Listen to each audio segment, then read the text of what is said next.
Temanya pada hari ini menggapai cintanya. Cintanya siapa nih? Cintanya Allah Subhanahu wa taala.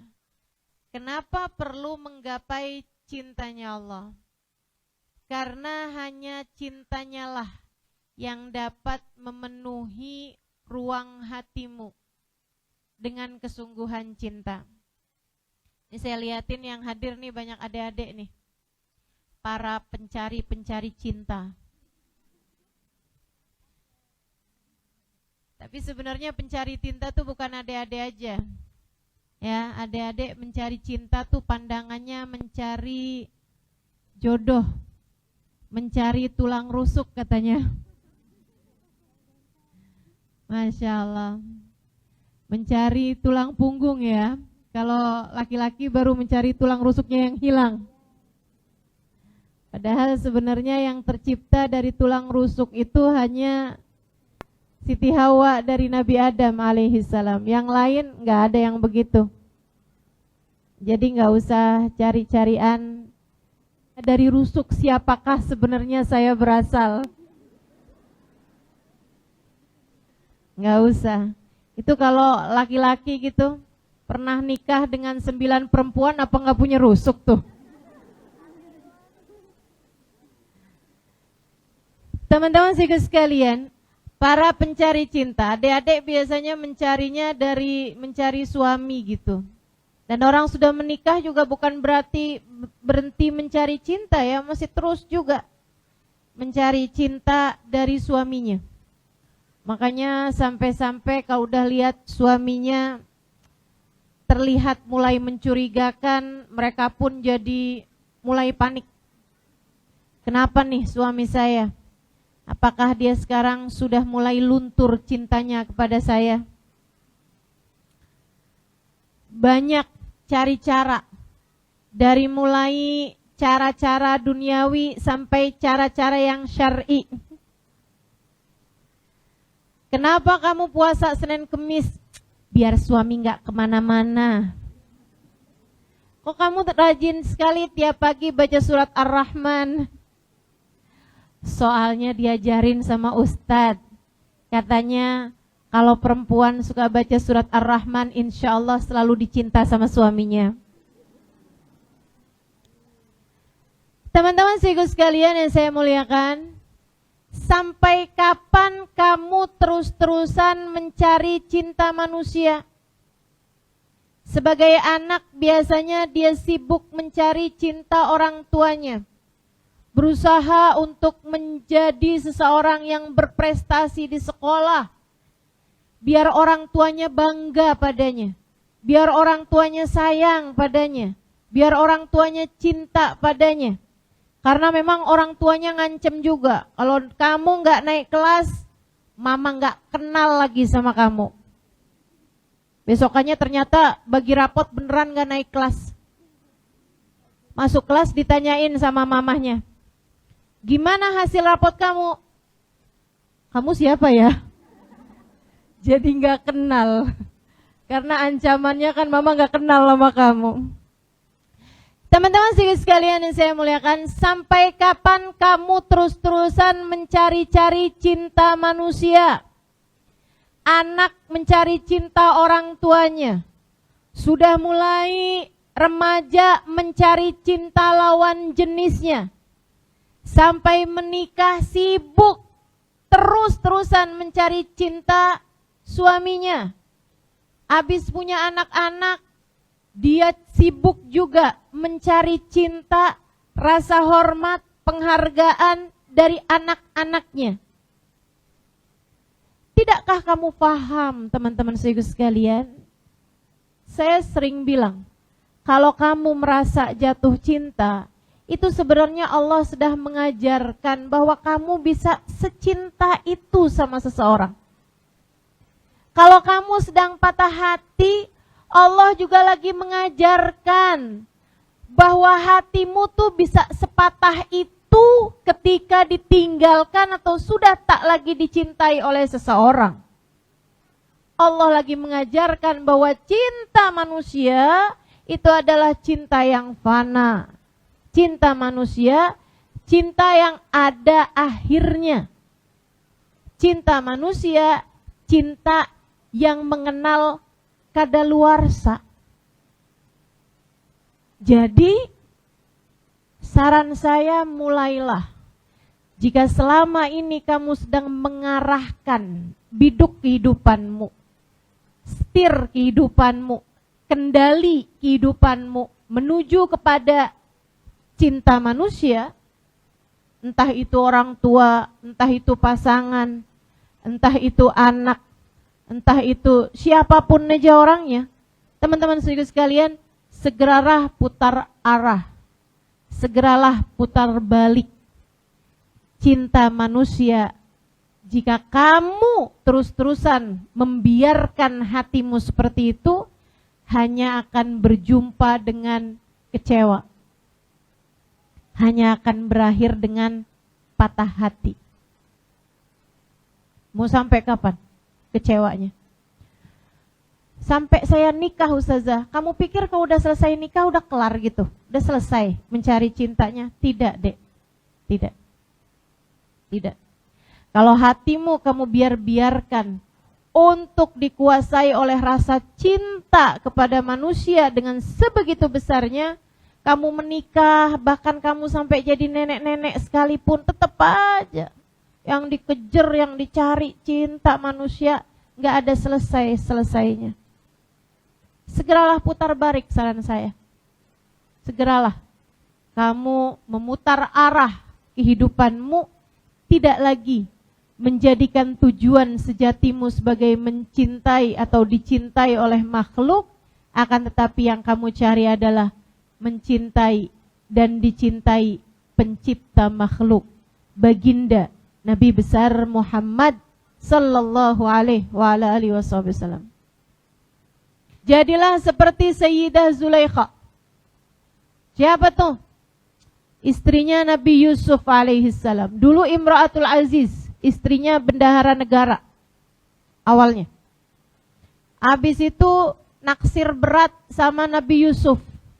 Karena emang Nabi Yusuf ganteng. Sama nih kayak anak-anak zaman sekarang nih, naksir sama aktor Korea. Aduh. Tuh anak-anak Jakarta tuh. Kalau udah sama aktor-aktor Korea, teriak-teriak gitu kan. Kalau lihat di bandara, sampai pada pingsan. Wah, siapa gitu namanya, saya nggak hafal. Siapa? Jongkok. Ya, ini serius ini. Siapa Mbak?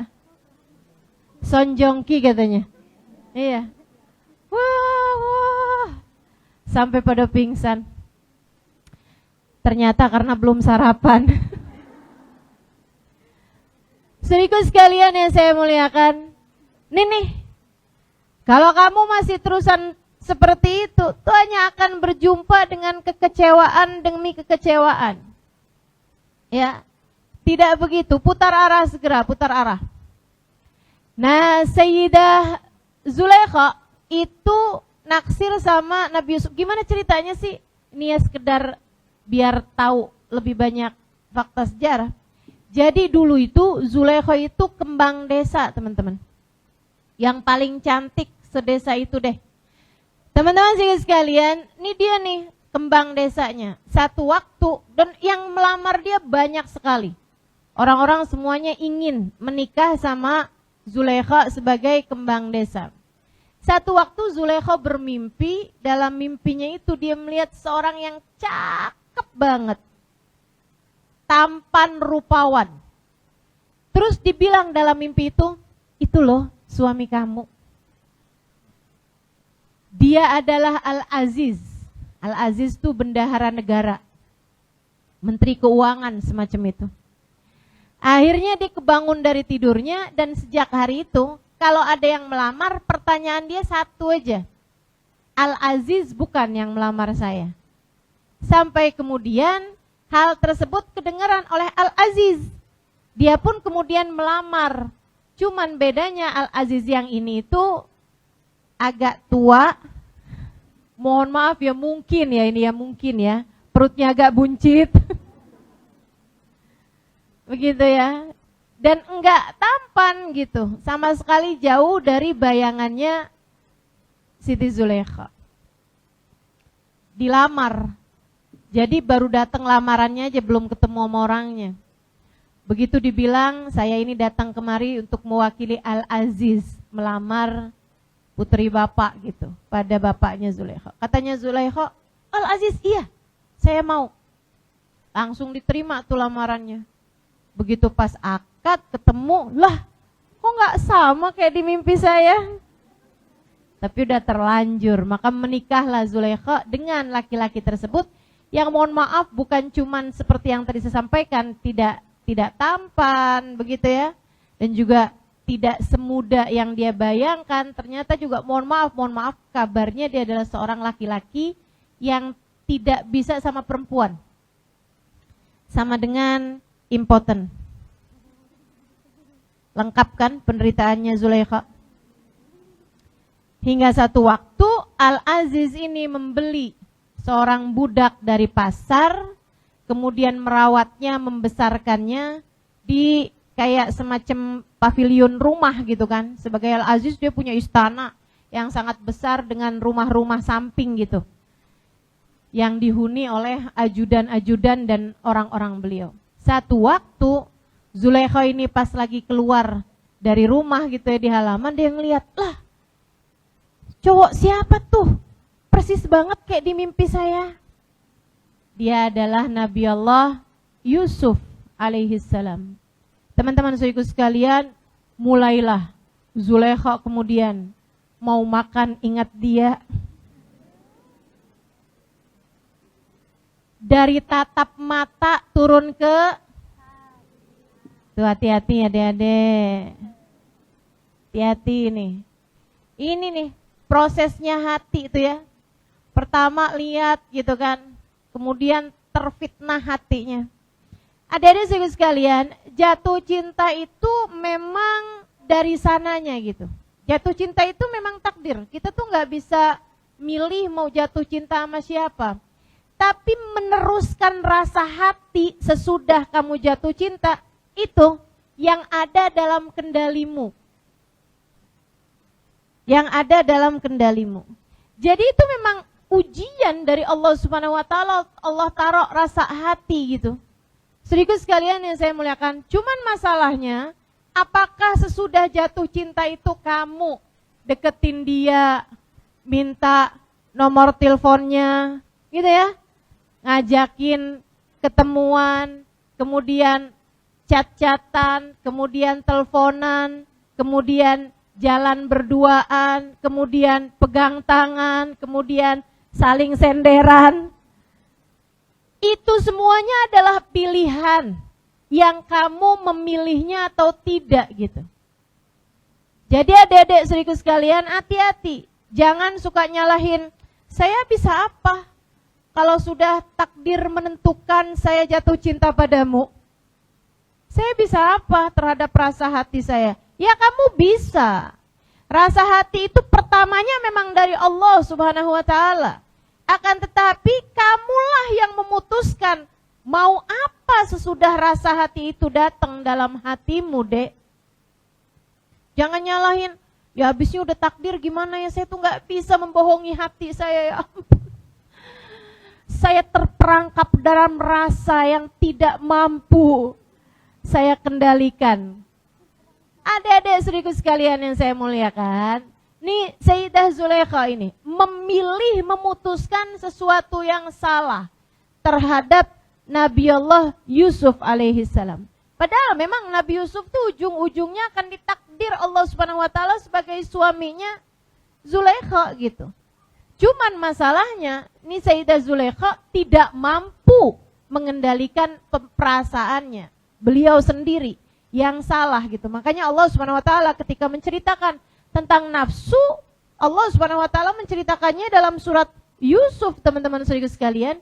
Katanya Zulaikha, ada juga yang mengatakan, ahli tafsir mengatakan bahwa itu adalah perkataannya Nabi Yusuf, wa ma ubarri'u nafsi innan nafsa la ammaratun bisu.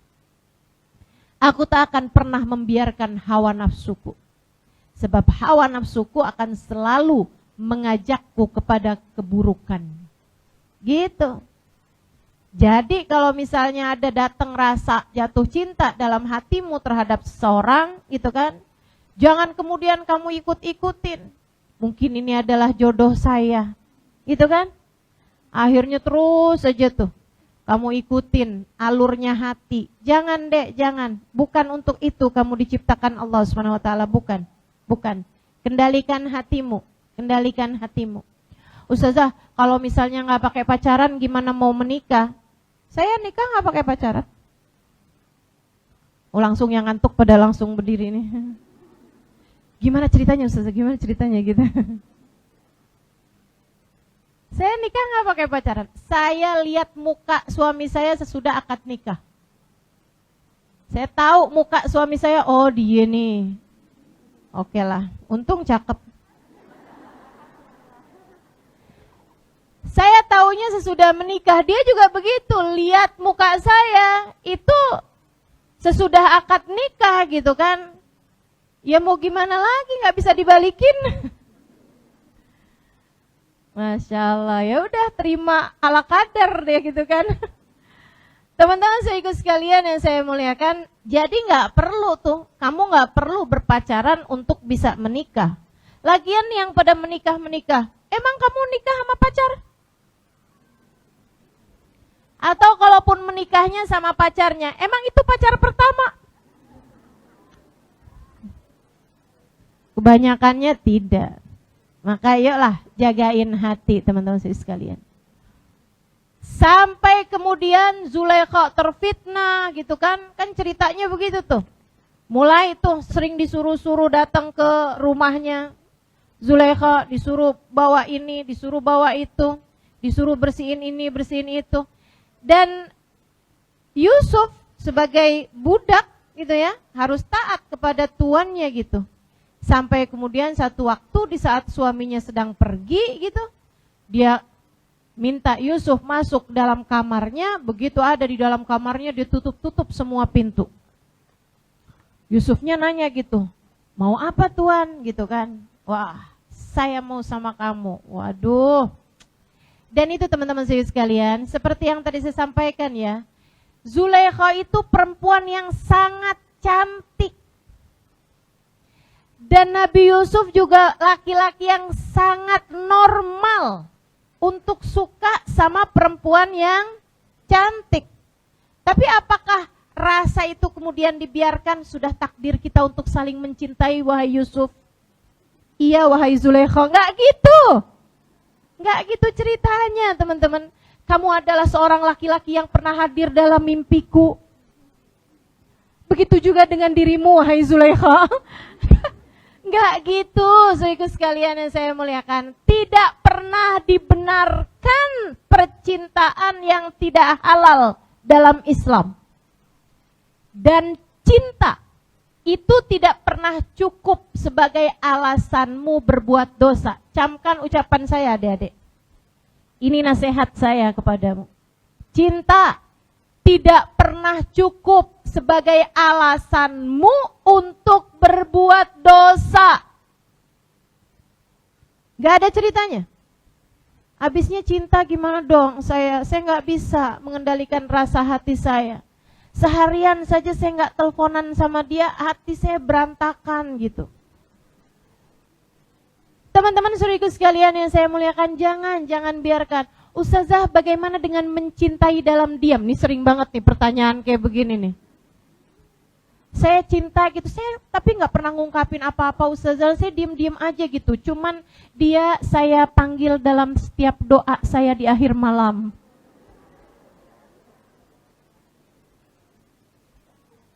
Ngapain? Ngapain, Dek? Kalau memang dia jodohmu, dia akan datang kepadamu. Dan kalau bukan jodohmu, kamu mau doain jodohnya orang? Jangan ya, jangan. Gak usah pakai sebut nama orang.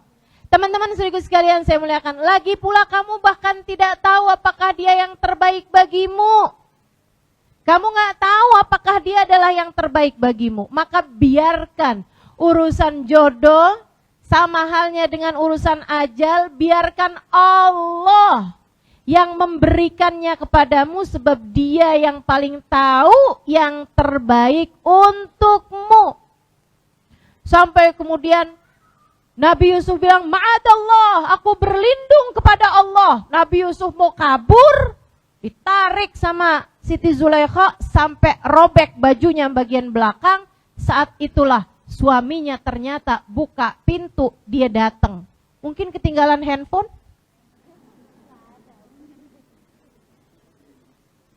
Begitu masuk, wah Zulaikha nih. Liatin ya adik-adik, cinta karena nafsu. Zulaikha langsung ngomong kayak begini nih.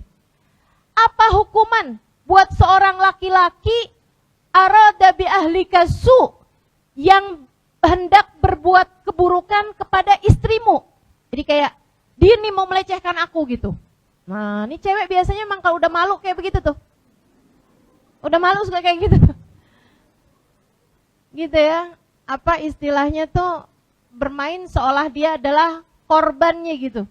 Padahal dia pelakunya kan. Nabi Yusuf bingung aja. Akhirnya kemudian katanya Nabi Yusuf, dia yang membawa saya kemari.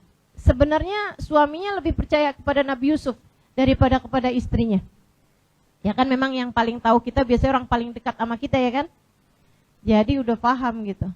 Kemudian diputuskan begini begitu hingga akhirnya teman-teman saudaraku sekalian, Nabi Yusuf kemudian berada dalam penjara ya, karena doanya juga. Nabi Yusuf ngerasa, ini kayaknya jadi orang ganteng nih susah banget ya. Ternyata jadi orang ganteng dari zaman dulu sampai sekarang susah ini ya. Jadi Nabi Yusuf lebih memilih untuk dipenjara, beliau pun dipenjara selama berpuluh-puluh tahun. Hingga akhirnya kemudian sekeluar beliau dari penjara, teman-teman saudaraku sekalian, itu juga keluarnya karena memang orang udah tahu bahwa ternyata Nabi Yusuf adalah orang yang bertakwa pada Allah Subhanahu wa taala dan dia mentakwil mimpinya seorang raja hingga seterusnya ya. Dari kisah ini yang mau saya ceritakan akhirnya, dan itu saat beliau keluar dari penjara itu, Zulaikha tuh sudah jadi seorang perempuan beriman, memantaskan diri untuk seorang laki-laki soleh. Nah ini nih, kalau saya ditanya, Ustazah apa yang harus saya lakukan sambil menunggu jodoh? Jadilah kamu seorang perempuan beriman yang memantaskan diri untuk seorang laki-laki yang soleh.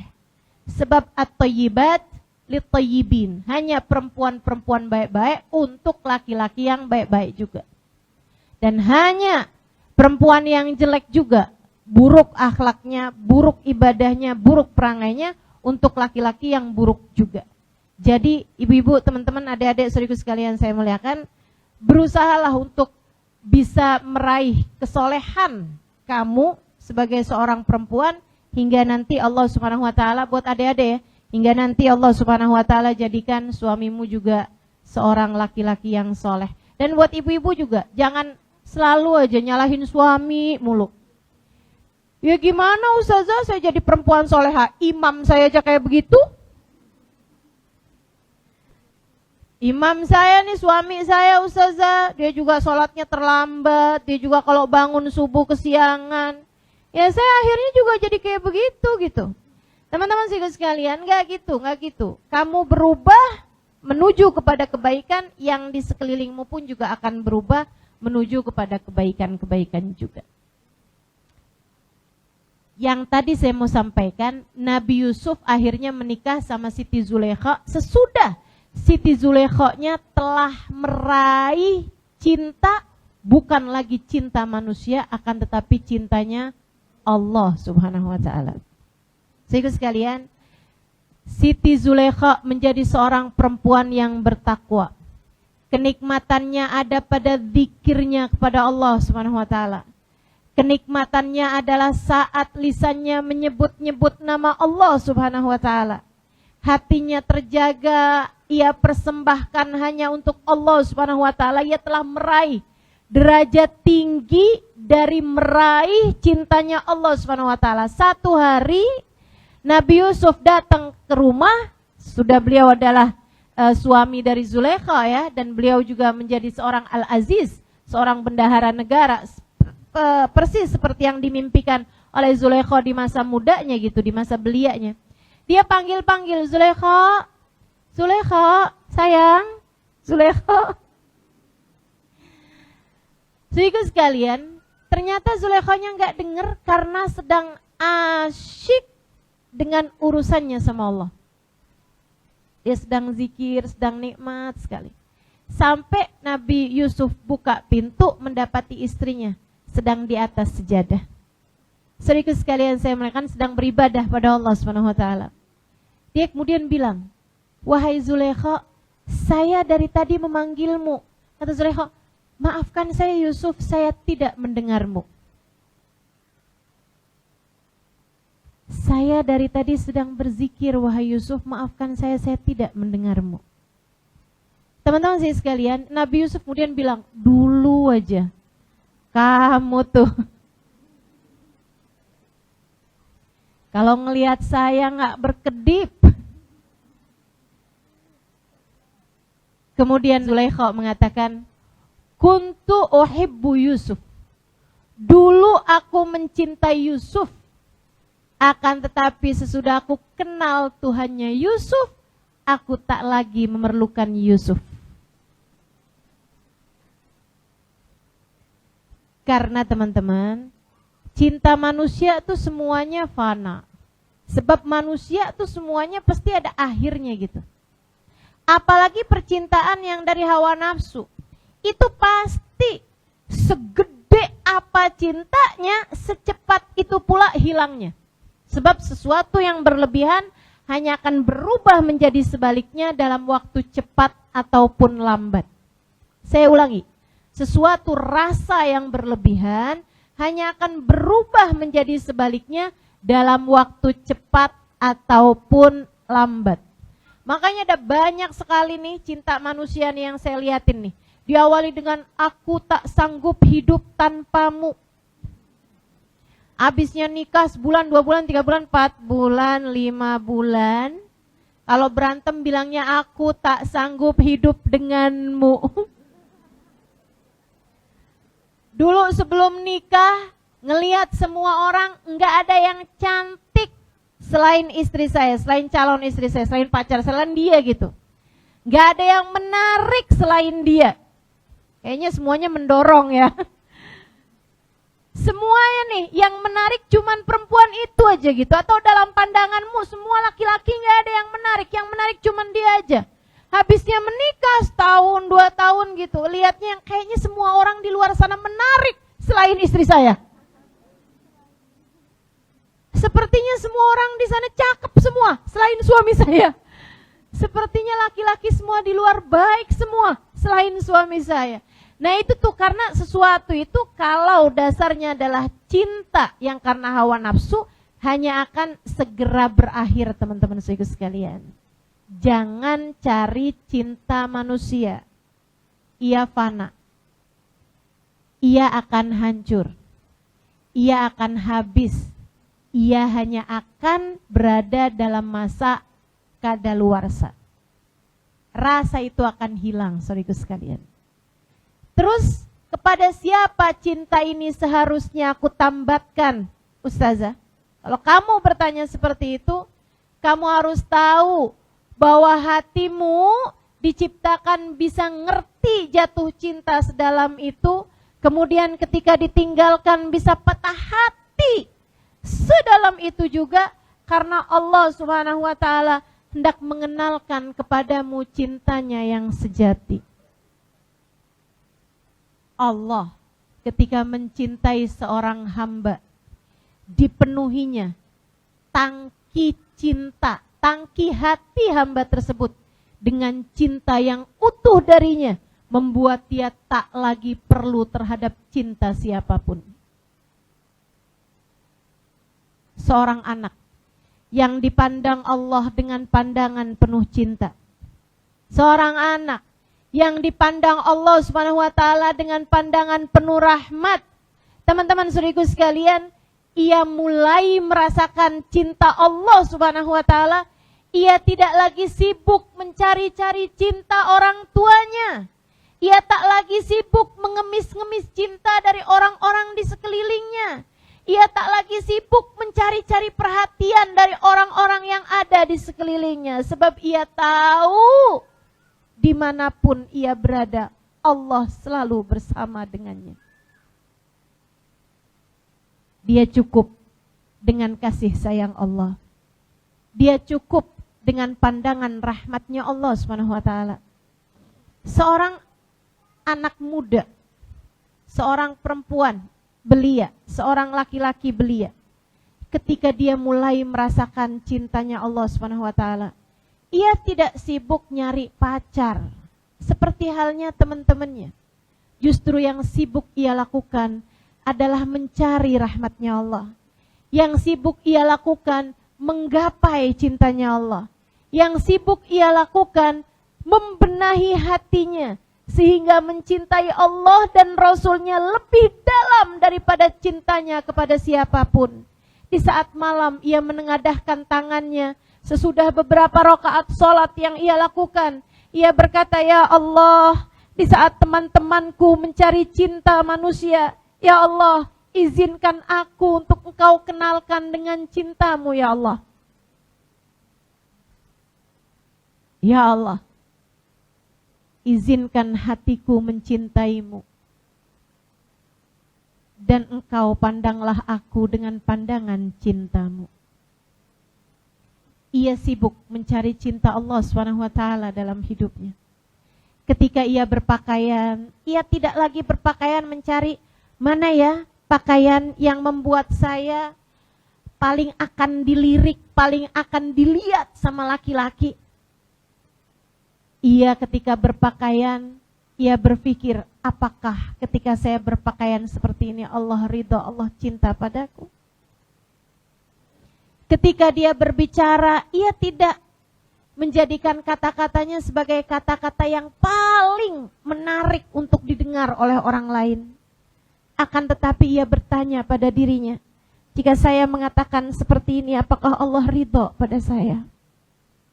Ia menjadikan dorongan dan motivasinya untuk berbuat segala sesuatu adalah meraih dan menggapai cinta Allah Subhanahu wa ta'ala. Ketika ia bahkan sebagai seorang perempuan, sebagai seorang istri dari suaminya, ia pun juga tidak sibuk-sibuk mencari cinta suaminya. Sebab dia bahkan faham cinta suaminya berada dalam kendali Allah. Hati suaminya berada dalam kendali Allah Subhanahu wa ta'ala. Ia hanya sibuk mencari cinta pencipta suaminya, Allah Subhanahu wa ta'ala. Sebab ia tahu, suamiku adalah hamba. Suamiku adalah makhluk yang dapat berubah-ubah rasa hatinya. Suamiku adalah manusia yang esok atau lusa dapat meninggalkanku kapan saja. Entah dia berpaling kepada perempuan lain, entah dia meninggal dunia, atau apapun aja bisa terjadi di atas muka bumi ini. Akan tetapi Engkau satu, ya Allah. Aku harap tidak akan pernah meninggalkanku. Makanya saya suka bilang sama para istri-istri yang kadang-kadang curhat sama saya meskipun sekarang sih saya nggak ada sesi curhat-curhatan ya. Udahlah, kita sebagai manusia sama-sama menjalani kehidupan di atas muka bumi ini.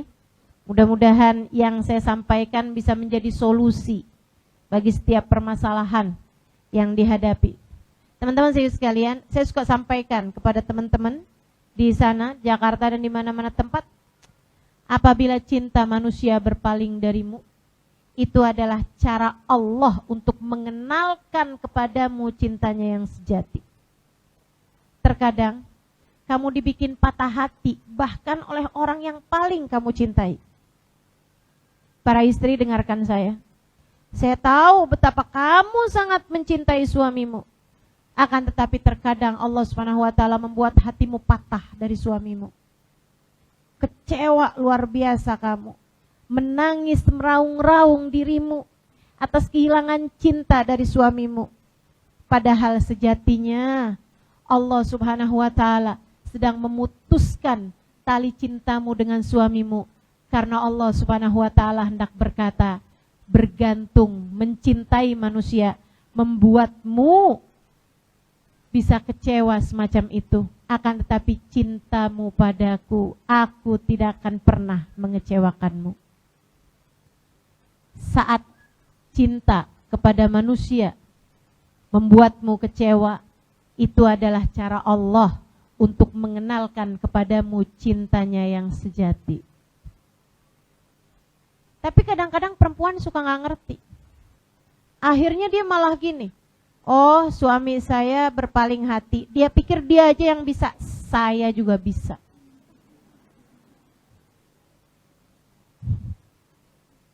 Masya Allah, Masya Allah. Ini orang gak ngerti-ngerti nih. Akhirnya putus dari suaminya yang itu, nikah lagi dengan laki-laki yang lain, sudah dia berpacaran misalnya gitu. Dia sibuk aja ngelihat, oh suami saya sekarang udah nikah nih sama dia, berarti saya juga harus cepet-cepetan. Selesai masa iddah langsung nikah. Teman-teman saudara sekalian, saya muliakan, habis itu kecewa lagi hatinya, nangis lagi. Yang asalnya udah mulai tinggal tahajud lagi sekarang. Kata Allah, kok kamu gak ngerti-ngerti juga sih? Aku patahkan hatimu karena aku hendak mengenalkan kepadamu cintaku yang sejati. Maka pahami ini. Yang pada punya suami, gak usah nunggu dipatahkan hati sama suamimu. Dari sejak sekarang, arahkan perahumu kepada cinta yang sejati. Cinta Allah Subhanahu wa ta'ala yang tak akan pernah menyia-nyiakanmu. Teman-teman saya sekalian, saya muliakan, saya pernah jumpa dengan seorang perempuan yang saya tulis di buku Bidadari Bumi 1. Namanya Hubabah Umairah. Saya menyebutnya dokter hati. Jadi sekalian, satu hari saya sudah menikah. Saya menikah waktu itu udah sekitar 1 tahun, belum ada anak. Saya bawa rombongan berziarah ke Kota Tarim. Waktu itu saya open trip ya, buka siapa aja yang mau ikutan ziarah ke sana, saya pimpin gitu. Sekarang maaf nih ya, kalau mau ke Tarim berangkat aja dah, nggak usah nungguin saya. Karena saya sekarang udah nggak buka trip lagi gitu, buka perjalanan lagi, nggak bimbing perjalanan seperti itu lagi. Ada satu waktu saya bawa rombongan ke sana, terus saya ajak berjumpa dengan Hubabah Umairah. Nama aslinya Hubabah Ruqayyah bintil Habib Umar Al-Haddar alaiha ridwanullah. Saya bawa perempuan-perempuan ke sana dan saya bawa laki-laki juga ke sana, tapi waktunya berbeda-beda gitu ya. Yang laki-laki dipimpin sama salah satu habaib, yang perempuan saya yang pimpin, saya bawa jumpa sama Hubabah Umairah. Habis semuanya bicara sama Hubabah Umairah, dan itu subhanallah, subhanallah. Orang tuh kalau deket sama Allah emang jadi pinter, teman-teman. Yang saya lihat itu dalam diri Hubabah Umairah. Saya tuh ngerasanya sampai sekarang sudah wafat ya beliau ya. Dan saya sangat kehilangan pada sosok orang-orang dekat sama Allah yang seperti itu gitu. Seperti yang tadi saya sampaikan, orang tuh kalau dekat sama Allah jadi pintar. Jadi pintar tuh gimana? Kayak nggak usah pakai diterangin panjang lebar gitu. Saya kalau di depan Hubabah Umairah kayak nggak perlu ngomong apa-apa. Semua yang saya omongin tuh kayak beliau udah tahu gitu. Dan itu orang dikasih nasihat sama beliau satu, nggak pakai orangnya curhat panjang lebar. Begitu ngelihat muka seseorang tuh udah kayak langsung ngerti semuanya gitu. Nah, sama anak tuh yang sayang, jangan kayak begitu. Anak tuh amanah dari Allah Subhanahu wa ta'ala. Jangan beda-bedain, walaupun yang satu pinter, yang satu nggak pinter. Itu orangnya nggak perlu pakai cerita, udah langsung aja Hubabah Umairah sampaikan. Ada lagi tuh, kamu kalau sama suami jangan ngomel mulu. Bayangkan kalau kamu berjumpa sama Hubabah Umairah, kira-kira diapain nih sama Hubabah Umairah nih? Itu Hubabah Umairah udah tahu, nggak usah pakai cerita apa-apa gitu. Sampai habis mereka selesai semuanya, mereka ada di ruangan yang lain. Saya bilang sama Hubabah Umairah, Hubabah sekarang giliran saya nih Hubabah. Saya bilang, Hubabah doain saya dong Hubabah, biar saya punya anak. Saya udah nikah setahun nih Hubabah, saya bilang saya belum punya anak. Hubabah Umairah terus ngomong begini sama saya. Jadi kamu minta didoain biar punya anak. Buat apa? Asli teman-teman, selama ini saya nggak pernah minta sama orang doa biar punya anak. Sama halnya dengan kalau ada orang doa minta jodoh gitu ya. Nggak pernah ada yang nanya buat apa. Kamu nih misalnya gitu ya, Ustazah doain dong Ustazah biar saya segera dipertemukan dengan jodoh. Pasti kamu bilang kalau bingung kalau saya balik nanya gitu, kamu pengen punya suami? Iya Ustazah, buat apa? Ayo buat apa? Coba saya tanya nih sekarang, buat apa? Biar yang nafkahin saya. Kamu lupa hanya Allah satu sang pemberi rizki. Iya juga ya. Bingung, buat apa coba? Ayo coba kepikir jawaban buat apa kalau urusan jodoh. Jadi Ubaba tuh nanya gitu kan, kamu pengen didoakan biar punya anak Halimah? Betul Ubaba, saya bilang. Saya cukup dekat sama beliau sehingga beliau udah langsung panggil nama gitu kan. Terus kata Ubaba, buat apa? Saya mikir gitu. Dan karena saya waktu itu juga sudah ustazah, saya jadi mikir gitu, jawaban apa nih yang syar'i? Biar kelihatan jawabannya yang ustazah banget gitu kan. Tapi kalau misalnya saya jawab, biar ada yang lucu, bisa saya main-mainin gitu kan, bukan jawaban ustazah itu. Jadi saya bilang gitu, biar ada yang mendoakan kalau saya meninggal dunia. Syar'i belum? Syar'i. Jawaban ustazah bukan? Ustazah. Ubaba Umairah nanya gini nih, inti terusin lah, kamu ngajar kan selama ini? Saya bilang, iya Ubaba saya ngajar. Saya ngajar dari 20 tahun yang lalu teman-teman. Jadi nih di hadapanmu ini seorang perempuan yang sudah sangat tua. Kelihatannya saya ke umur berapa? Kamu tertipu. Kebayangkan saya ngajar di Indonesia aja udah 20 tahun yang lalu gitu. Dan sebelum itu saya ngajar di Kota Tarim 4 tahun. Kebayangkan tua saya nih kayak apaan. Jadi Ubaba Umairah tahu gitu. Saya bahkan udah ngajar dari di Tarim. Dia bilang, kamu ngajar kan Halimah? Saya bilang, iya Ubaba saya ngajar. Itu yang kamu ajarin, menurutmu kalau kamu meninggal dunia gak akan doain kamu? Iya juga sih. Bingung saya bilang, iya sih Ubaba. Terus buat apa kamu punya anak? Biar ada yang melanjutkan dakwah saya Ubaba kalau saya meninggal dunia. Buat apa ada yang melanjutkan dakwah kamu? Dakwah ini akan terus berjalan Halimah. Jangan sok-sokan merasa diri paling berjasa. Salah banget ini ya. Ya kalau kamu udah mati akan datang.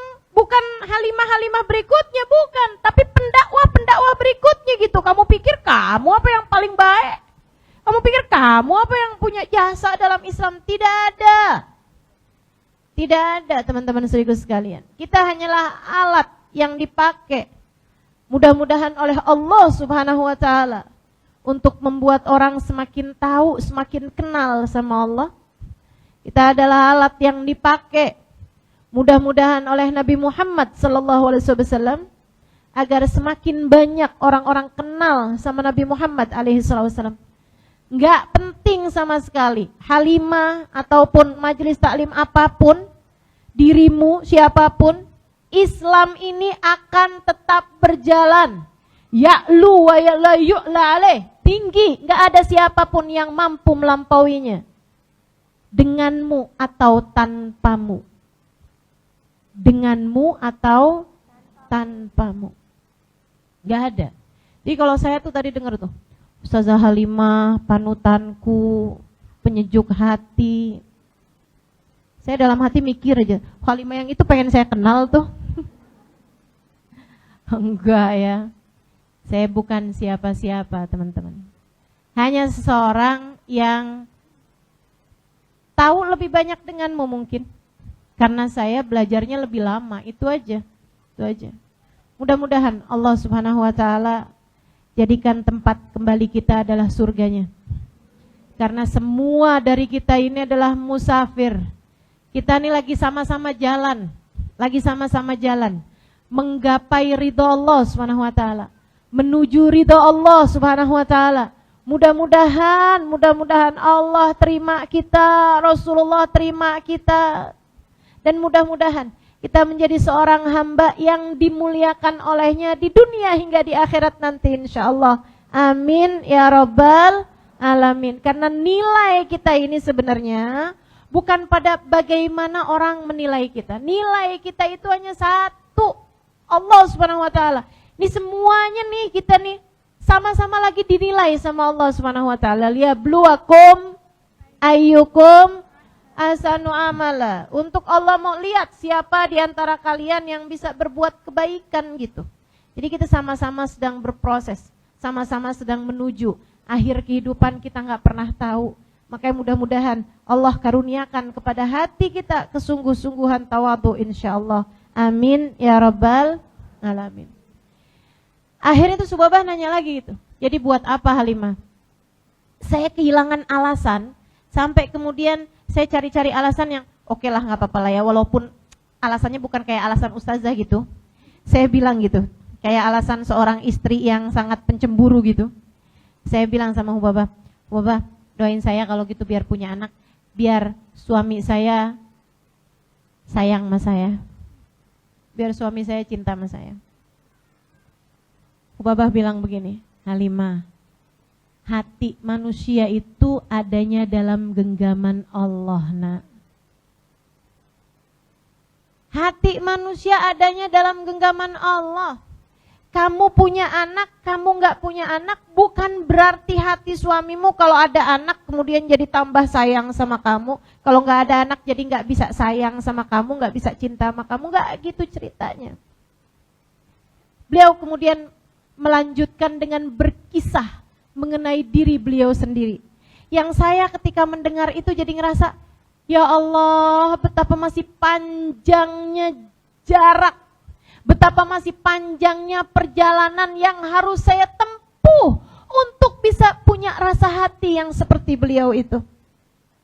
Beliau rupanya dari muda, dari kecil sudah menambatkan hati kepada yang semestinya, menggapai ridha Allah, mencari hanya cinta Allah Subhanahu wa taala. Beliau bilang, kamu tahu Halimah, semasa saya belia dulu, semasa saya kecil dulu, saya selalu berdoa kepada Allah Subhanahu wa taala. Ya Allah, saya tak mau hidup tersibukkan darimu. Sesudah beliau sebelumnya ngomong kayak begini, udahlah Halimah, ada anak enggak ada anak nak, kamu enggak merasa dunia ini udah begitu sibuknya memalingkanmu dari Allah Subhanahu wa taala. Kamu mau hidupmu lebih sibuk lagi sehingga kadar kamu mengingat Allah, kesibukan kamu kepada Allah menjadi sangat-sangat sedikit. Kamu mau punya anak itu sibuk nak, membuat kamu jadi tersibukkan dengan urusan-urusan dunia. Beliau kemudian bercerita, saya Halimah waktu kecil, saya bilang sama Allah, selalu saya berdoa, ya Allah, saya tidak mau hidup saya tersibukkan dengan selain-Mu. Ya Allah, saya mau hidup saya hanya sibuk dengan-Mu. Maka jika saya menikah membuat saya sibuk sehingga tak lagi konsentrasi penuh kepadamu, jangan nikahkan saya ya Allah. Ada jomblo-jomblo yang mau doa begitu? Ada adik-adik yang pengen doa begitu, berani doa begitu? Hubabah Umairah melakukannya, Dek. Ya Allah, saya tak mau hati saya sibuk dengan selain-Mu. Sehingga kalau saya menikah membuat saya sibuk dengan selain-Mu, jangan nikahkan saya ya Allah. Tapi Allah kemudian menikahkan saya, Halimah. Datang jodoh saya istiqorohkan, keluarga mengistiqorohkan, hasilnya baik, saya pun menikah. Dan saya tahu memang keberadaan suami rupanya bukan untuk menyibukkan saya, akan tetapi untuk membantu saya beribadah pada Allah Subhanahu wa taala. Sejak hari itu doa saya berubah, doa saya berganti. Ya Allah, jika keberadaan anak membuat kami berdua sibuk sehingga tidak lagi menjadikanmu sebagai prioritas dalam hidup kami. Ya Allah, jangan kasih kepada kami anak. Dan rupa-rupanya demikian keadaannya sehingga sampai dengan sekarang kami tidak pernah punya anak, Halimah. Karena kami tahu itu adalah yang terbaik yang Allah berikan dalam kehidupan kami. Hamba-hamba peraih cintanya Allah. Apakah beliau hidupnya tidak bahagia? Sangat bahagia. Karena beliau menjadi seorang yang tersambung erat. Doanya setajam tajam pedang. Teman-teman sekalian, lihat apapun aja udah paham segalanya. Menjadi hamba yang begitu dekat dengan Allah Subhanahu wa taala, dekat dengan Nabi besar Muhammad sallallahu alaihi wasallam. Hidupnya ma bainahu wa bainallah, hidupnya antara dia dengan Allah Subhanahu wa taala. Jalla jalaluhu wa ta'ala ta'zamatu. Atau izinkan saya menceritakan perempuan lain yang juga ada di dalam buku Bidadari Bumi 1 juga ini ya. Cuman kan kalau dengerin beda rasanya biasanya daripada kalau baca ya. Meskipun sisanya tuh ada banyak tuh, silahkan baca sendiri ya. Teman-teman sekalian saya muliakan, ada namanya Hubabah Khadijah. Ini saya jumpa sama beliau di akhir-akhir kehidupan beliau. Saya datang ke Inat waktu itu, ada satu kota di dekat Tarim sana. Sekitar setengah jam aja lah sebenarnya dari Tarim. Saya jumpa sama beliau di akhir Sya'ban. Waktu saya pertama kali pandang wajahnya, saya jadi tahu bahwa ternyata di atas muka bumi ini ada hamba-hamba tercinta di sisi Allah. Mukanya kita baru pandang aja mengingatkan kita kepada Allah Subhanahu wa taala. Saya setiap lihat beliau itu, saya langsung menunduk dalam gitu. Saya bilang, ya Allah, ampuni dosa-dosa saya ya Allah. Padahal beliau gak ngomong apa-apa.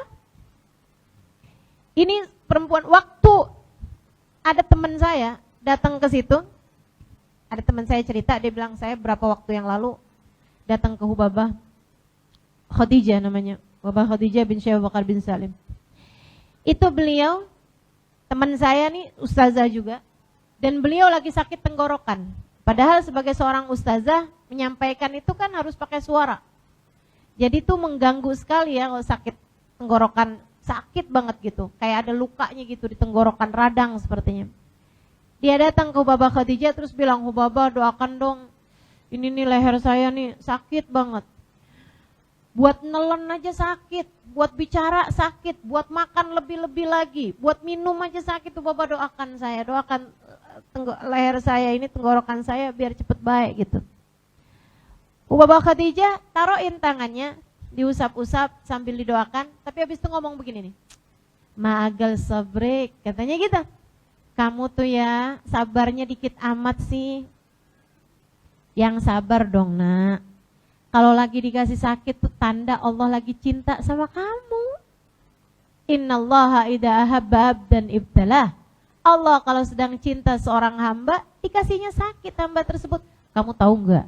Saya tuh kalau berapa hari enggak dikasih sakit, saya suka angkat tangan, saya tanya sama Allah, ya Allah, saya kok lama enggak dikasih sakit? Apakah artinya engkau lupa pada hambamu ini ya Allah? Cakep bener ya. Orang-orang yang hatinya gak pernah lagi mencari cinta manusia, gak tertarik sama cinta siapapun, hatinya penuh dengan hanya mencintai Allah Subhanahu wa ta'ala. Jadi sekalian, ketika saya jumpa sama Hubabah Khadijah, itu sebelum saya ada orang dari kampung mana gitu yang juga lagi ngobrol Hubabah Khadijah, lagi ngobrol sama tetamunya gitu. Terus beliau nanya, kayak misalnya gitu ya, beliau nanya gini nih, kalian dari mana gitu. Terus orang-orang itu bilang gitu, dia bilang kami Hubabah, misal dari Lok Semawe Hubabah, misalnya.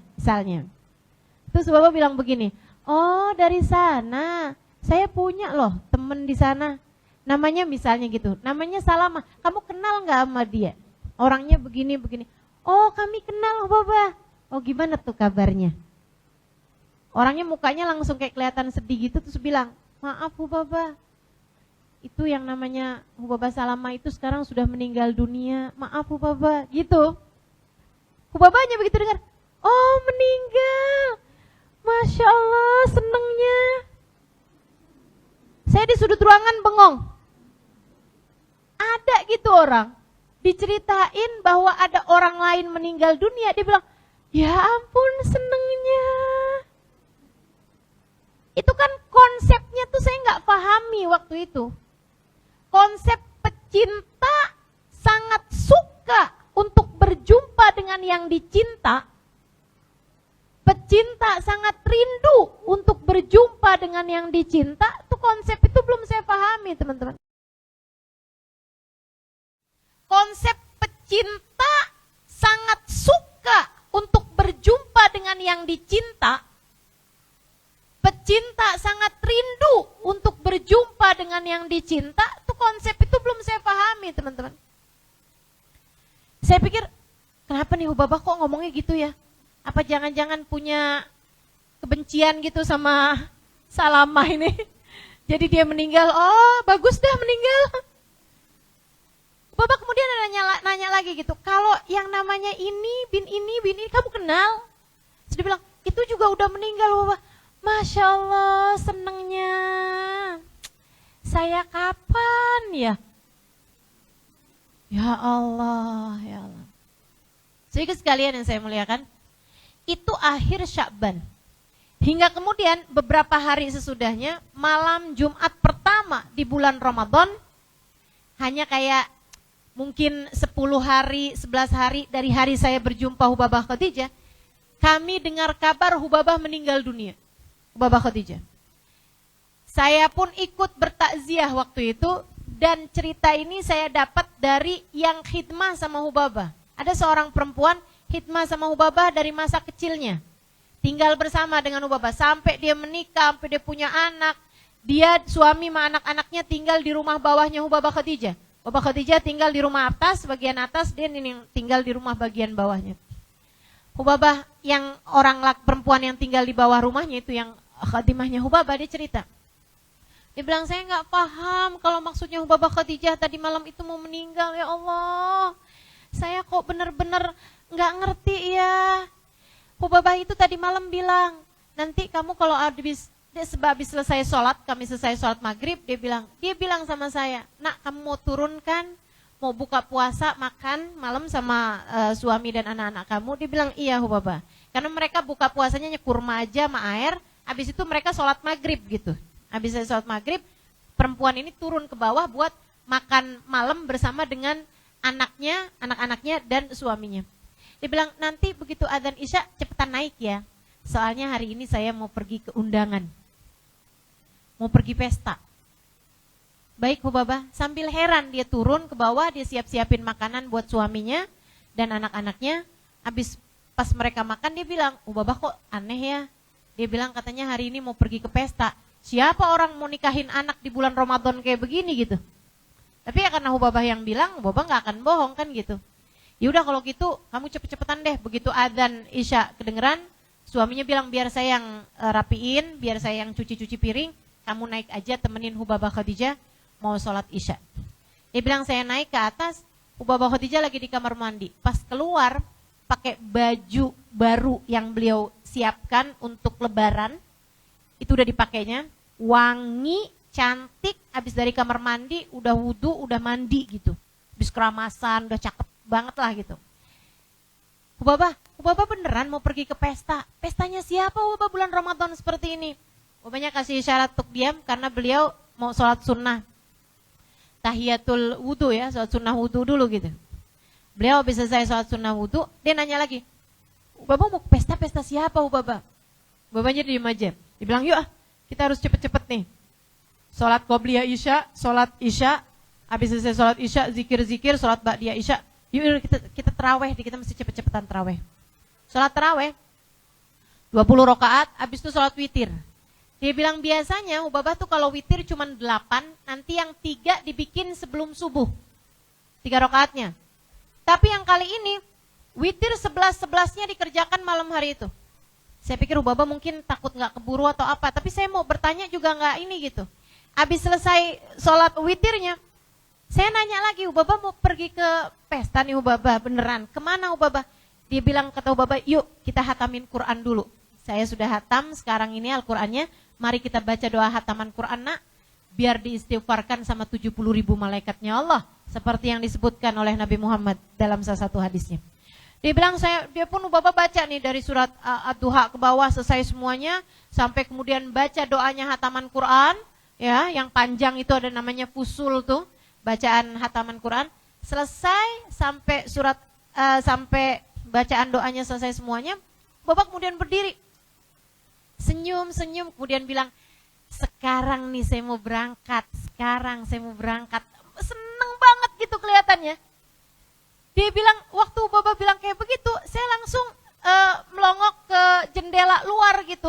Saya pikir mungkin ada mobil yang nungguin di sana gitu. Saya lihat nggak ada mobil, nggak ada apa. Memang aneh juga kalau Ubaba bilang menuju pesta gitu. Karena selama ini kalau ada pengantin, itu nggak bisa ngarep Ubaba Khadijah datang. Justru pengantinnya yang dibawa ke rumahnya Ubaba Khadijah. Dari mulianya beliau sebagai seorang perempuan, teman-teman saudaraku sekalian, sampai kalau ada pengantin pengen dapat berkahnya Ubaba Khadijah, bukan Ubaba Khadijahnya yang datang ke acara pesta mereka, pengantinnya yang dibawa ke rumahnya Ubaba Khadijah buat dapetin doa gitu. Ulama tuh kalau datang ke sana, mereka pasti akan nyari keberkahan dari Ubaba Khadijah ini gitu. Dia bilang, saya lihat Ubaba Khadijahnya masuk kamar, saya ikutin. Terus saya bilang, Ubaba, katanya mau pergi ke undangan pesta gitu. Kata Ubaba, iya nih nak, sekarang saya pergi. Beliau kemudian naik ke atas tempat tidur, beliau mulai tuh baca, la ilaha illallah, la ilaha illallah. Saya samperin beliau, Ubaba katanya mau pergi, sekarang saya mau pergi. Ubaba mau ke undangannya siapa? Ubaba bilang, saya mau pergi ke undangan Allah. Dia bilang saat Hubabah sebut Allah, pahamlah saya bahwa Hubabah nih dari tadi nih rupa-rupanya sudah diberitahu. Memang ada ustazah orang sebelum meninggal itu dia udah diberitahu.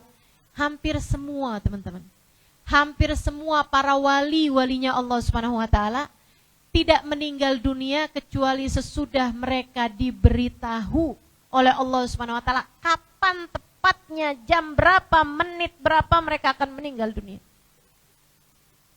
Gak usah khawatir. Jangan kamu kira kita di atas muka bumi ini sama semua tempatnya. Enggak ada. Saudaraku sekalian yang saya muliakan, yang dekat-dekat dengan Allah Subhanahu wa taala, Allah akan bagi tahu kepada mereka hal-hal yang tidak diberitahu kepada orang awam semacam kita. Karenanya memang dekat sama Allah Subhanahu wa taala, apalagi cinta dan dicinta oleh Allah Subhanahu wa taala, itu adalah segala yang kamu perlukan. Sebab kau udah cinta dan dicinta Allah Subhanahu wa taala, tak ada lagi yang kamu perlukan. Seperti mana para kasih-kasih Allah Subhanahu wa taala yang saya ceritakan ini teman-teman saya sekalian. Hubabah kemudian bilang, Allah telah mengundang saya. Nah, dia bilang baru paham saya kalau maksudnya Hubabah adalah meninggal. Saat itu juga saya pun segera pegang tangannya, saya bilang, Hubabah jangan pergi. Nanti saya sama siapa? Hubabah jangan pergi, Hubabah jangan pergi. Hubabah sembari tersenyum berkata, nah saya sudah begitu lama merindukannya. Saya sudah sangat lama menginginkannya. Dia bilang, dan dari senyumnya Hubabah, kemudian leganya hatinya, rasa senengnya mau meninggal dunia, sampai bikin saya jadi, ini kayaknya meninggal barengan Hubabah Khadijah enak nih. Saya kemudian bilang, kalau gitu bawa saya juga bersamamu Hubabah. Kalau gitu saya mau ikutan juga. Hubabah senyum lagi kemudian berkata pada saya, nah setiap orang punya waktunya masing-masing. Kamu belum datang waktunya. Biarkan saya yang pergi sekarang menuju Allah Subhanahu wa taala. Hubabah kemudian bilang sama saya, sampaikan salam saya kepada semua orang nanti yang datang. Saya meminta maaf kepada mereka dan katakan kepada mereka juga, jika mereka ada salah sama saya sudah memaafkan mereka semua.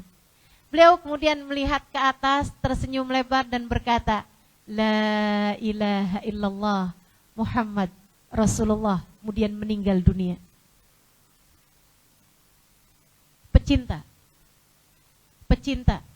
saat hidupnya nggak sama dengan yang nggak cinta sama Allah. Saat matinya juga nggak sama. Semua orang mati, teman-teman. Semua orang akan mati. Akan tetapi matinya pecinta dengan bukan pecinta nggak akan pernah sama. Dan kamu tidak punya kesempatan lain untuk menuju kepada cinta Allah selain di sini. Sekarang, saat kamu masih ada di atas muka bumi ini. Nggak ada waktu lagi kamu untuk bisa deketi Allah hingga kemudian meraih cintanya, meraih keridhaannya, kecuali saat sekarang ini. Saat kamu berada di atas muka bumi ini. Kamu nggak bisa, ya udah dah, saya nanti aja dah deketin Allahnya. Saya cinta sama Allah ntar aja dah. Kalau umur saya udah 60-an tahun. Kamu tahu apa tentang urusan umur? Allah itu, kita nggak pernah tahu di kali yang keberapa saat kita datang padanya dia akan membukakan kepada kita pintu. Maka sisa hidupmu, jadikan aja dirimu terus-terusan mengetuk-ngetuk pintunya. Hingga suatu saat nanti ia berkenan membukakan pintu itu untukmu. Seperti katanya Imamul Haddad, lam azal bil babi waqif farhaman rabbi wukufi wa biwadil fadli akif fa'adim rabbi ukufi.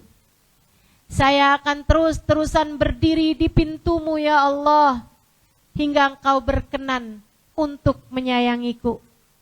Dan kesian kepadaku, engkau berkenan membukakan untukku pintu.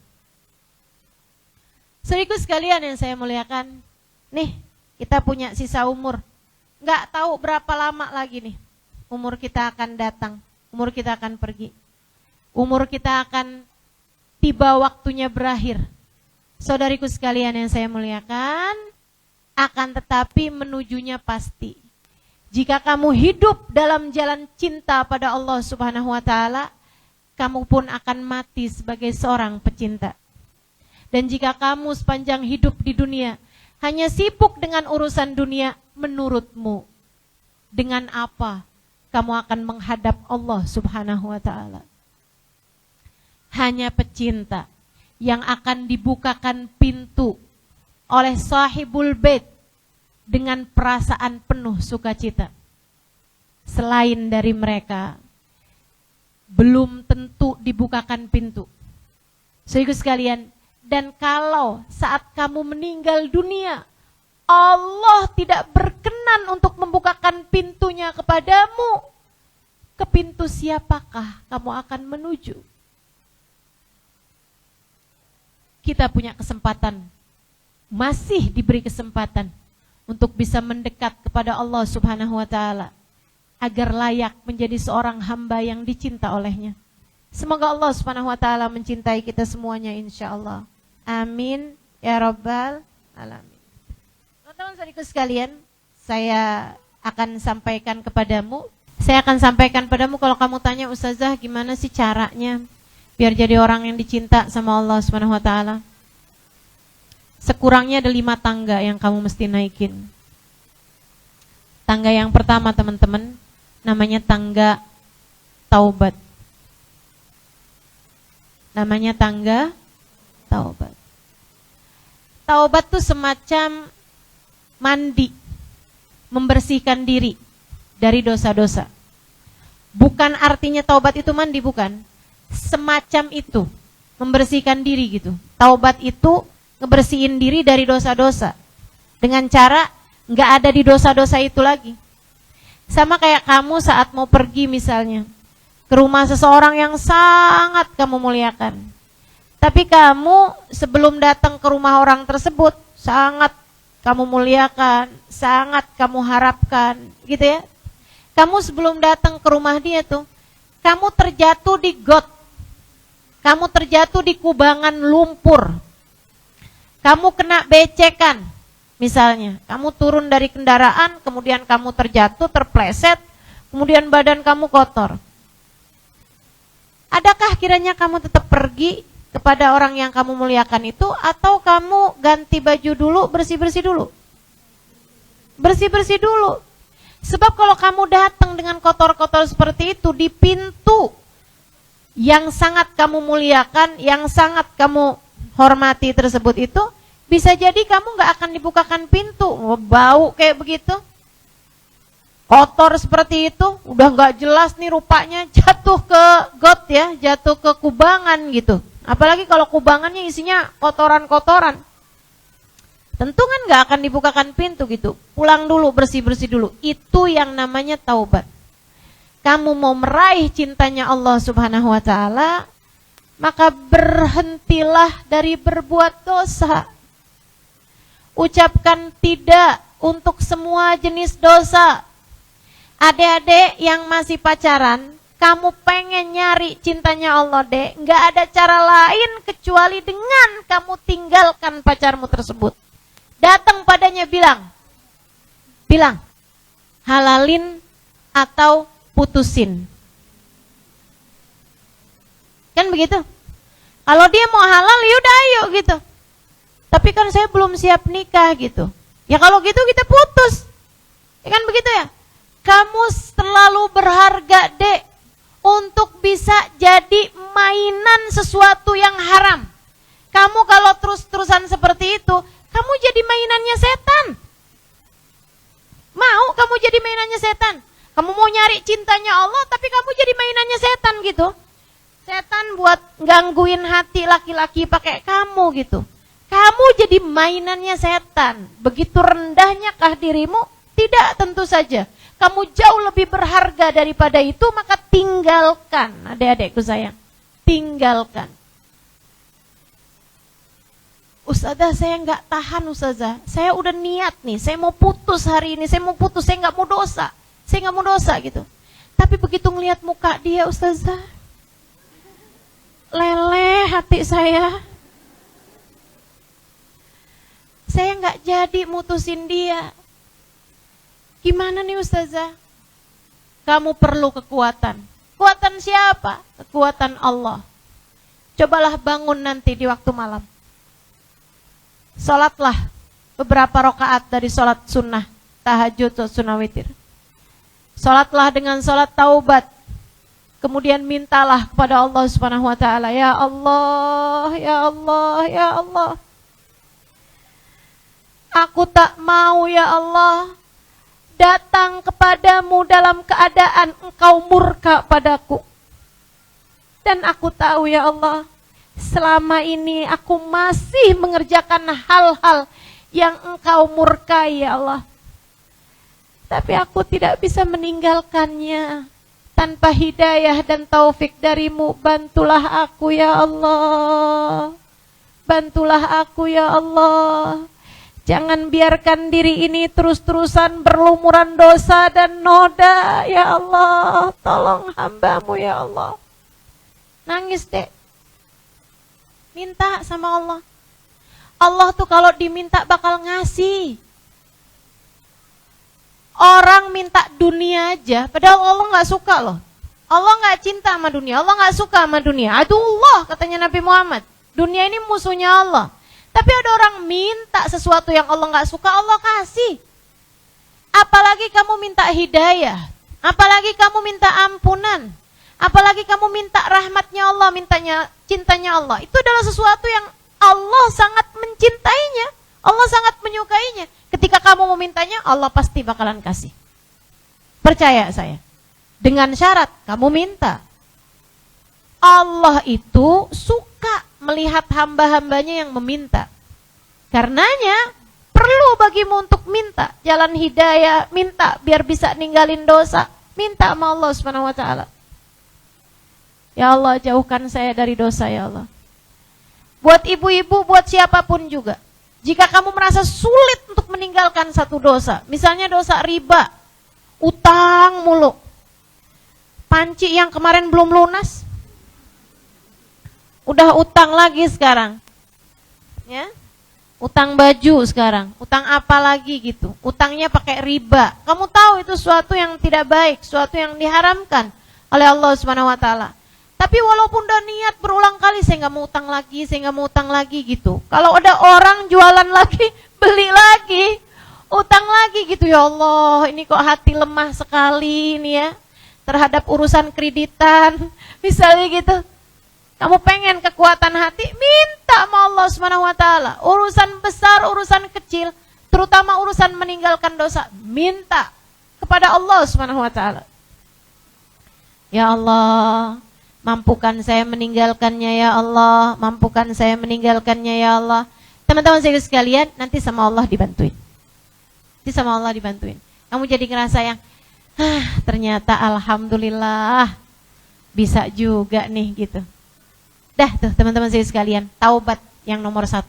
Tinggalin perbuatan dosa, nyesel sama Allah Subhanahu wa taala. Ya Allah, jangan biarkan saya berada dalam jalan salah ya Allah. Tetapkan saya dalam jalan-Mu ya Allah. Itu nomor 1. Kemudian yang nomor 2, teman-teman saudaraku sekalian, habisnya taubat kamu mesti berilmu, belajar. Alhamdulillah sekarang ini kan mau belajar gampang nih. Tinggal buka YouTube gitu. Tinggal buka Instagram, asal jangan nyarinya yang nggak benar. Mau nyari apa aja kan ada gitu kan. Belajar. Tapi kamu mesti kenali dulu siapa yang kamu belajar darinya. Nyarinya ulama yang punya silsilah ilmu sambung kepada Nabi besar Muhammad Sallallahu Alaihi Wasallam. Ketahuan bergurunya dari siapa, dianya berguru dari siapa, terus seperti itu. Kemudian pegang erat-erat, nggak usah pakai bingung-bingung, ikuti aja gitu, pelajari aja. Ustazah, apakah harus ada kayak ketemu baiat, saya gurumu, saya muridmu? Nggak perlu seperti itu. Saya bahkan kepada guru-guru saya nggak pernah seperti itu. Nggak pernah yang saya datang kepada guru saya terus bilang, akui saya sebagai muridmu gitu, atau kita baiat gitu ya, nggak ada. Nggak ada seperti itu. Kami ikut pada apa yang beliau sampaikan gitu kan. Kami pegang apa yang beliau sampaikan kepada kami.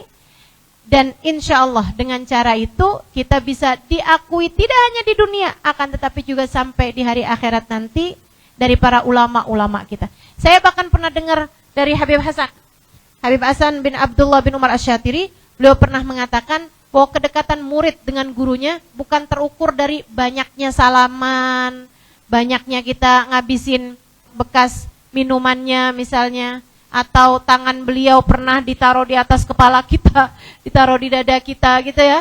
Enggak, bukan dari hal-hal yang seperti itu. Bukan dari hal-hal yang seperti itu.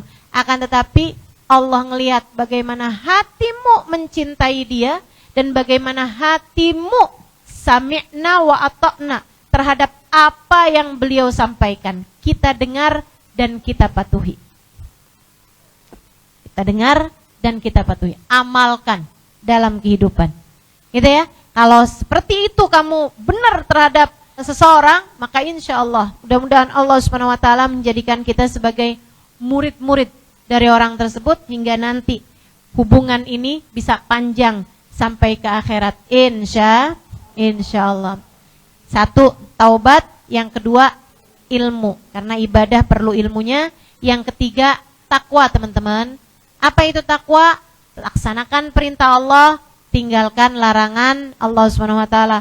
Salah satu bagian dari takwa juga, pastikan makanan, minuman yang masuk ke dalam perutmu adalah makanan dan minuman yang halal. Jangan berani-berani sama yang bukan hakmu.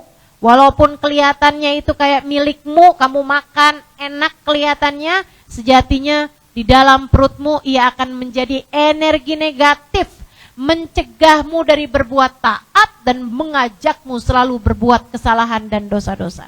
Katanya seorang syekh Asyibli, beliau mengatakan, man akalal halal ata'at jawarihu syam aba, wa man akalal haram asat jawarihu syam aba. Siapa yang makanannya halal, anggota tubuhnya akan mudah berbuat ketaatan, mau atau tidak mau. Dan siapa yang makanannya haram, maka anggota tubuhnya akan berbuat kemaksiatan dan dosa-dosa, mau atau tidak mau. Dan yang keempat, ada 5 semua tangganya nih. Yang pertama tadi tangga taubat. Yang kedua tangga ilmu, kamu harus ngerti ilmunya untuk beribadah kepada Allah tuh. yang benernya seperti apa, caranya sholat, caranya wudhu, caranya puasa dan lain sebagainya harus sesuai dengan aturan yang Allah Subhanahu wa taala telah tetapkan. Yang ketiga adalah jalan takwa, harus kamu tempuh, laksanakan semua perintah Allah, tinggalkan semua larangan Allah Subhanahu wa taala. Dan yang keempat, teman-teman saudara sekalian, pengen jadi hamba Allah yang dicinta, hatimu bersihkan. Jangan biarkan hatimu ada kebencian terhadap siapapun. Jangan. Kamu susah buat dicinta sama Allah kalau hatimu masih punya kebencian terhadap siapapun. Jadi, jangan ada pengecualian dalam hatimu untuk kamu maafkan. Saya sih maafin ya semua orang kecuali dia tuh. Seumur hidup saya gak akan pernah maafin dia. Di dunia sekalipun saya maafin, di akhirat nanti saya akan tuntut dia di hadapan Allah. Ini ya, sama orang-orang yang suka bilang, ntar di akhirat saya akan beginiin dia, saya akan begituin dia. Saya mau tanya nih sama orang yang suka ngomong begitu, kamu kapan diangkat jadi panitia akhirat? Sejak kapan kamu diminta kolaborasi sama malaikat Malik, sama malaikat Ridwan? Kamu sama dia sama-sama makhluknya Allah, sama-sama akan diadili di hadapan Allah. Bahkan bisa jadi tempat dia lebih mulia di sisi Allah. Bagaimana mungkin kamu akan menyeret dia atau menuntut dia atau memberhentikan dia di hadapan Allah Subhanahu wa taala? Kita tidak punya hak apa-apa. Dan teman-teman saudaraku sekalian, sebenarnya kalau kamu lagi marah sama seseorang, kemudian rasanya kayak kamu nggak bisa maafin dia, kayak rasanya tuh yang, aduh, ini terlalu menyakitkan nih buat saya, saya tidak akan memaafkan dia gitu. Itu sebenarnya adalah cara Allah untuk mengingatkanmu betapa sebenarnya dosa-dosamu juga tidak termaafkan di sisinya. Allah tuh kamu bilang, gimana? Kamu gak mau maafin dia? Selama ini kamu berbuat dosa kepadaku, aku pun juga bisa saja tidak memaafkanmu. Teman-teman saudaraku sekalian, sebab tidak ada orang berbuat apapun di atas muka bumi ini kecuali dengan izin Allah, kecuali dengan sepengetahuan Allah. Dan itu adalah pelajaran bagimu. Ketika ada orang berbuat salah padamu, pelajaran bagimu bahwa kamu pun selama ini juga dapat berbuat kesalahan yang sama. Dan bahwa sebagaimana orang itu sebaiknya kamu maafkan, bukankah kamu juga selama ini berharap Allah memaafkan kesalahanmu? Maka maafkan. Siapapun saja yang pernah berbuat salah kepadamu, maafkanlah dia. Man afa ufi, siapa yang memaafkan kesalahan orang lain, Allah akan mudah untuk memaafkan kesalahan dia. Dek, jangan mau-maunya menaruh kebencian dalam hatimu kepada siapapun. Hatimu terlalu berharga. Ia adalah barang paling mahal yang kamu punya, teman-teman. Jangan taruhkan yang kotor-kotor dalam hatimu. Jangan taruhkan yang menjijikkan dalam hatimu. Jangan taruhkan yang berbau amis, berbau pesing, berbau bangkai. Jangan. Kebencian kamu terhadap siapapun seperti itu. Itu sama aja. Ruangan paling indah nih kamu mau pakai buat kamar pengantin, masa kamu akan taruh di situ kotoran ayam? Masa kamu akan taruh di situ kotoran sapi misalnya? Gak ada, tentu saja jangan. Buang jauh-jauh keluar halaman rumahmu itu, belakang halaman rumahmu itu.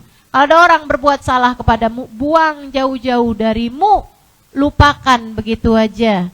Sebagaimana dia berbuat salah padamu, kamu pun juga mungkin untuk berbuat salah.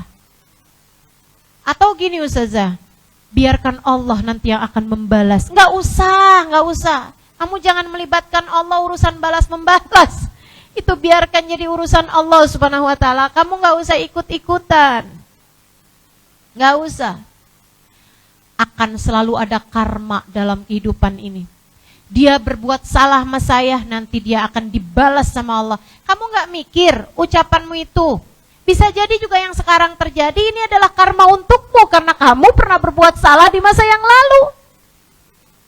Betul?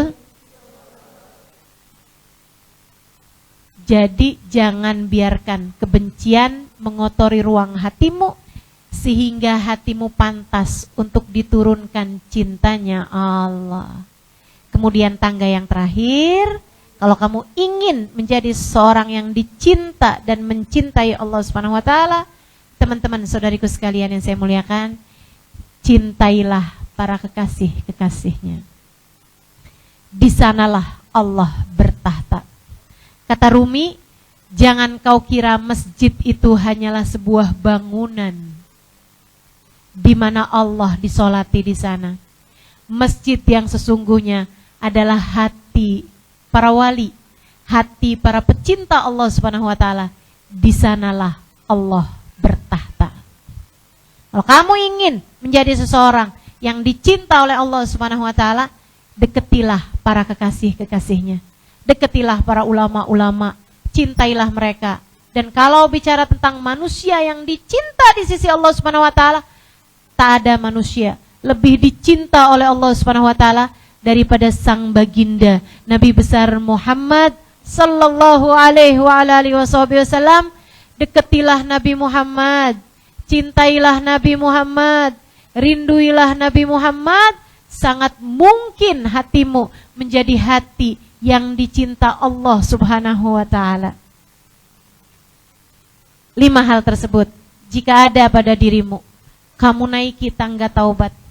Kamu pun belajar dan cari tahu tentang bagaimana ilmu mendekat pada Allah Subhanahu wa taala, beribadah pada Allah. Kemudian kamu tempuh jalannya sesudah kamu mengerti ilmunya. Dengan kamu menjadi hamba yang bertakwa, menjalankan semua perintah Allah, sholat gak pernah tinggal, auratnya ditutup, jauh dari segala dosa-dosa. Jagain makanannya, jangan pernah ada makanan haram masuk dalam dirimu. Kemudian yang keempatnya, hatimu kamu bersihkan dari segala kebencian. Hatimu kamu bersihkan dari hasud, dari riya, dari ujub dan lain sebagainya. Kemudian yang kelimanya, kamu cintai para kekasih-kekasih Allah. Terutamanya kamu cintai Nabi besar Muhammad sallallahu alaihi wasallam. Maka kelima hal tersebut jika kamu lakukan, hatimu layak untuk Allah Subhanahu wa taala meletakkan cintanya kepadamu. Dan ketika Allah sudah mencintaimu, teman-teman sekalian, dengarkan hadisnya. Ketika Allah cinta kepadamu, innallaha idza habba abdan nada Jibril. Allah apabila mencintai seorang hamba, dia akan memanggil malaikat Jibril. Ya Jibril, inni uhibbu fulanan ibn fulan fa ahibbah. Wahai Jibril, aku cinta kepada hambaku fulan bin fulan, maka cintailah dia. Malaikat Jibril pun mencintai orang tersebut. Kemudian malaikat Jibril memanggil kepada penghuni langit.